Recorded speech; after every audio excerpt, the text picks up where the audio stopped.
Animal Communication, Element 2. So after this talk, here are some key questions for self-quizzing that you want to be able to answer after the talk. You can try to ask them now to prepare yourself for what follows. So some key questions. What can Vervet monkeys do? What can Koko, the gorilla, do? What 2 acts of communication did Lucy do with sign language? What kind of animal is Kanzi, and what can Kanzi do? And how many words did Chaser learn? And so what? So animal communication is element 2, and you can see the post about it at the website elementallinguistics.com. So maybe you know the story of the Planet of the Apes. In the newer versions of the story, Caesar and the apes, they evolved, and now they fight with humans for control of the world. Never going to happen, right? But animals are much smarter than we think when it comes to language. And I think many people are surprised when they hear some of the things that animals can do. So let's take a look at our main point as we begin. Animals can communicate. They can use symbols or calls to communicate with each other. And when working with humans, they can learn to communicate with humans and use human language in surprising ways. As you think about animal communication, please remember the design features of language, which were part of element 1. I will not review them here, but they are duality, arbitrariness, displacement, stimulus, freedom, creativity, and recursion. So try to recall what those ideas mean as you look at animal communication. Once upon a time, a lady went for a walk, and as she was walking, she walked into a place and she saw a bird. And the bird looked up at her and said, "Beep, you." Actually, I can't repeat what the bird said, but it's amazing that some of the things that birds like parrots can say. For example, let's look at Nikisi, an African gray parrot. When seeing a picture of a person on the phone, Nikisi said, "What you doing on the phone?" And when seeing a picture of flowers, Nikisi said, "That's a pic of flowers." Amy Morgana was or is Nikisi's trainer or owner, and she claims that the bird knows 950 words. I wonder if that's true. But Nikisi is amazing. Take a listen here to her talking with Amy. That's so cool, isn't it? Can you hear? There's a square. Let me throw it, bro. Look, there is a square. Can you see that? Yeah. Look. Isn't that cool? Let me put a turquoise. Wow. There is a square. Let me write. There's a little square. Oh, Madonna. E-I-O. Quack, quack, quack. Here, quack, there. There, quack, there, quack. Let me show you. Look at those squares. One of the things that's amazing about that is that the bird starts to sing the song Old MacDonald. Old MacDonald had a farm, E-I-E-I-O. But apparently the bird likes the singer Madonna and changed the words to Old Madonna. And then she imitates the sound of a duck quacking. Kind of amazing. So parrots are talking birds, and they seem to show the design feature of duality, the ability to take meaningless sounds and combine them in ways that create meaningful words. And apparently the bird does know what it's talking about. They can learn many words and phrases. How do they do it? Do they learn grammar? Is it just chunks? That's an important question we probably don't know the answer to, but they are amazing. What about monkeys? Can monkeys talk? So let's take a look at the Vervet Monkey. All right. So Vervet monkeys have special alarm calls for each enemy. So they have different predators, different kinds of animals that can attack them. And they have a raup for eagles or hawks. They have a chutter for snakes. And they have a chirp for lions or leopards. Each one of these calls causes the Vervet monkey to behave in a different way. So here's the If the Vervet Monkey sees an eagle or a hawk, they'll say this. If they see a snake, they'll do a chutter. If there's a leopard, they make this call. So what do they do when each of these when a Vervet Monkey makes one of these calls? The monkeys respond in different ways. So when they hear the call for a hawk, the monkeys run to the center of a tree, which is safer. When they hear the call for a snake, they stand up and look around for the snake. And when they hear the call for a leopard, they go out to the ends of the tree, which is safer because the leopard is a big animal and can't go out to the end of the tree. Vervet monkeys have these special calls. What about gorillas and chimpanzees? How smart are they? Well, one of the most famous linguistically enabled primates is Koko the talking gorilla. So take a look at this video. It's a little bit, how can I say, it's kind of fake in some ways. They probably had Koko sign these things on purpose. But it still is a kind of a powerful video that shows Koko communicating with sign language. And the sign language is real.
So I think the combinations of the speech that Koko just gave is probably something that the trainers prepared for her. But she does know these signs and can communicate with humans using sign language. There's a lot more video of Koko and pictures of Koko communicating with people, but it's kind of hard to share them in a YouTube video like this. But Koko is amazing. Was taught sign and learned perhaps 640 signs. That's in Japanese shua. And with a working vocabulary of about 375 words using sign language. For example, she did these kinds of signs. So she made a combination of the sign for eye and hat for a mask. So it's kind of a creativity thing happening here. When she saw a zebra, she made the sign for white and tiger, sort of put them together and made up a new sign. And she's also been shown to apologize. So she bit and scratched one of her trainers and apologized. And they asked her why. And she said, because I'm mad. And asked why she was mad. She said, or he said, I don't remember if Koko was a boy or a girl. She apologized. So let's look at Lucy. So this is a conversation between Lucy and her trainer, or her trainer, Roger Fouts. And the context is that there's some poop in the place where Lucy is. There's some poop. So Fouts points to the poop and says, "What's that?" And Lucy's like, "What's what? What? What are you talking about?" Right? And you know, "What's that? What's that?"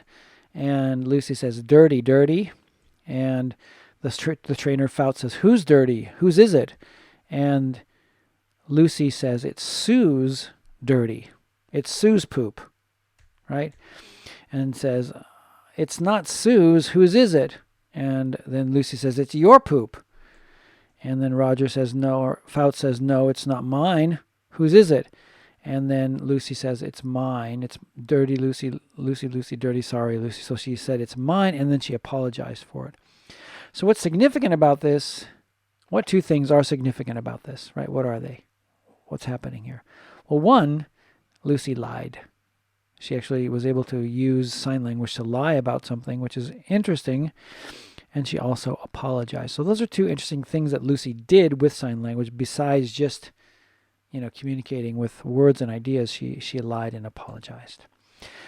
The most famous of all of the primates is Kanzi. This is a picture of Kanzi with the trainer Sue Savage Ramba. Kanzi is a bonobo chimp, and the interesting story about Kanzi is that Kanzi's mother was being taught English while Kanzi was being held as a baby. So he started learning English at a very, very young age. On tests, Kanzi gets between 57% and 74% correct answers, which is above chance. And it's kind of amazing what Kanzi can do. So in this picture, you'll see Sue Savage Ramba, the researcher, wearing a mask. Why is she doing that? And what is special about Kanzi's responses? And maybe, would you like to try this? I don't know if you can see very clearly, but there's a bowl, there's a knife, there's some vegetables in there. But watch this scene and see what you think. Kanzi, could you cut the onions with your knife?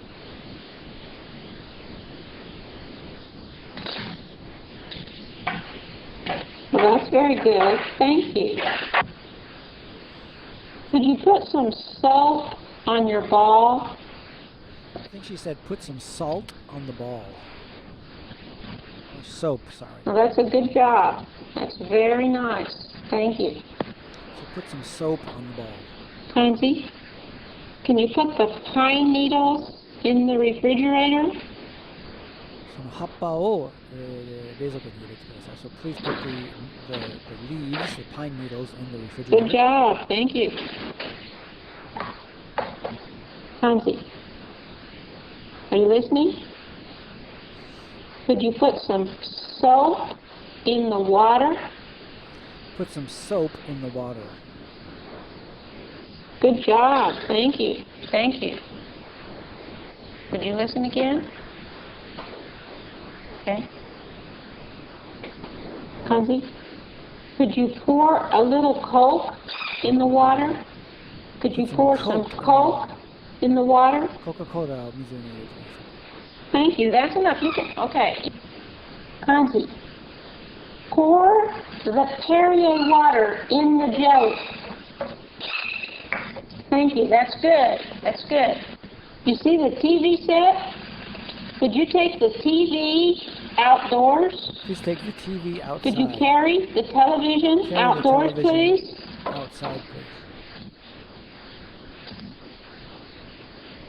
Thank you. Thank you very, very much. That's probably enough, but you can see it's pretty amazing. And the reason why the researcher is wearing the mask is she doesn't want to give a hint about what she wants Kanzi to do.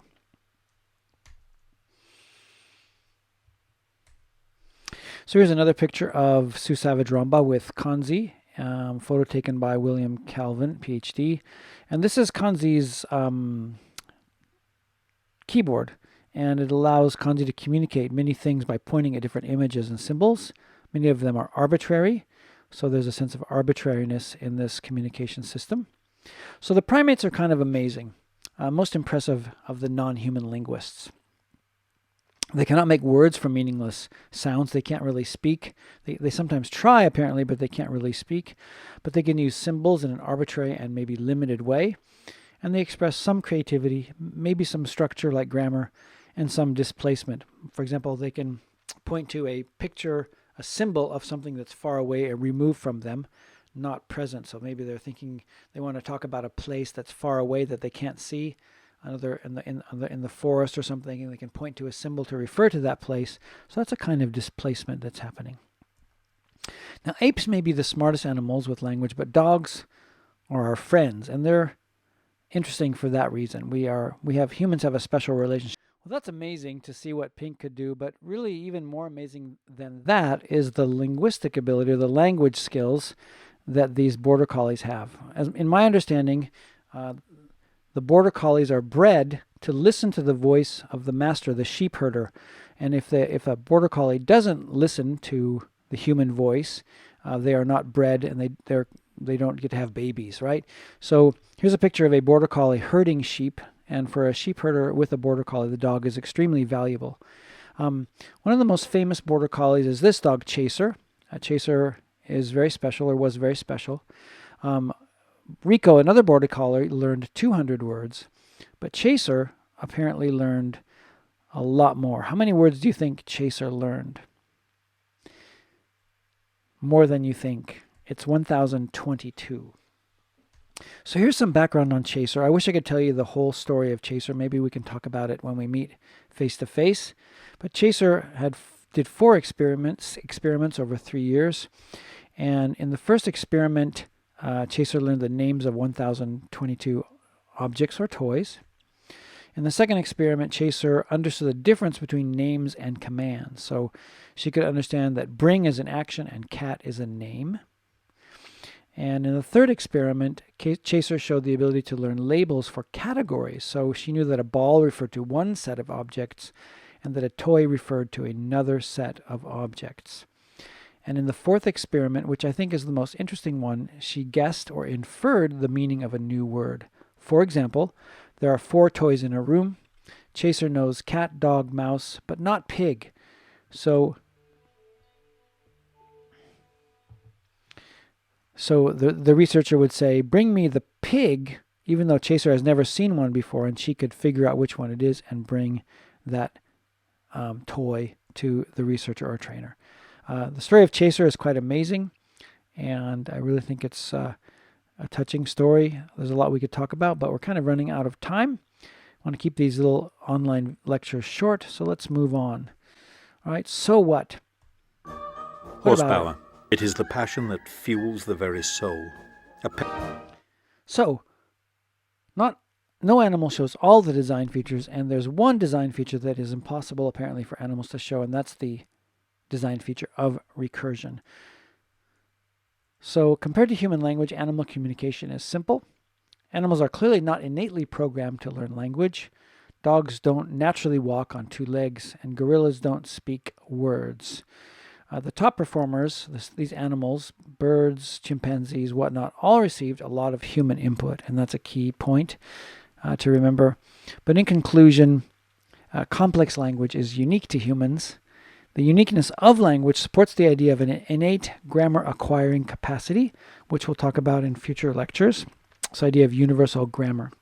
There's something innate in the human genome that enables us to know and learn language, perhaps. And we call that universal grammar. So that is my talk on element 2 for animal communication. Thank you for listening.